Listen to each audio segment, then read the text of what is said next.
Today's discussion is subject for debate, and only those who are interested in debate may have taken time to look at this discussion today, the allegory of Adam and Eve. An allegory is a story which explains what happened and what will happen, and characters and the names are purely fictitious, representing the real ones. From the time immemorial, there have been stories which try to explain how man came into existence and how man came into a trap of death and how sin came into the world, which is perpetrated up to today. And in the Christian Bible, the story of Adam and Eve is an outstanding that tries to explain really what happened.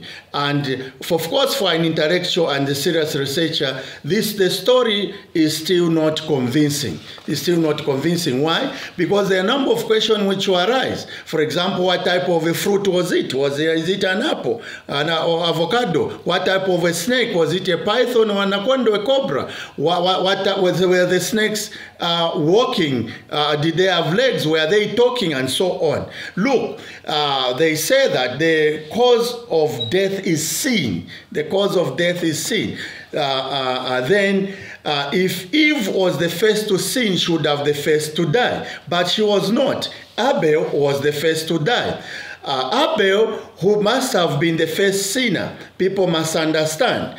If Abel was innocent, Cain would not have managed to kill him. This happened because Abel was at fault. Cosmic law are immutable and impartial.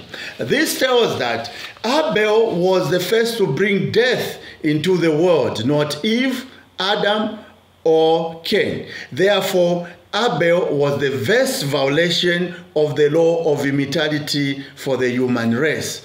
The law of karma, cause and effect, tries to explain that Abel was wrong and that he was the first victim of death. Surely a blessed one of God could not be killed by an evil person. Let's look at the story of Abraham. Abraham tried to sacrifice Isaac, but he was restrained because Isaac was innocent. There are no two ways about correctness as the guarantee to avoidance of death. People may ask, why didn't Eve not die immediately? Because she was not a prime mover. Eve was forced into error. Adam had failed to defend and protect her from aggression.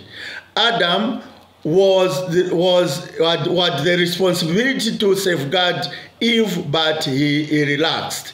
Therefore, there was a joint conspiracy against Eve. Therefore, she was not the first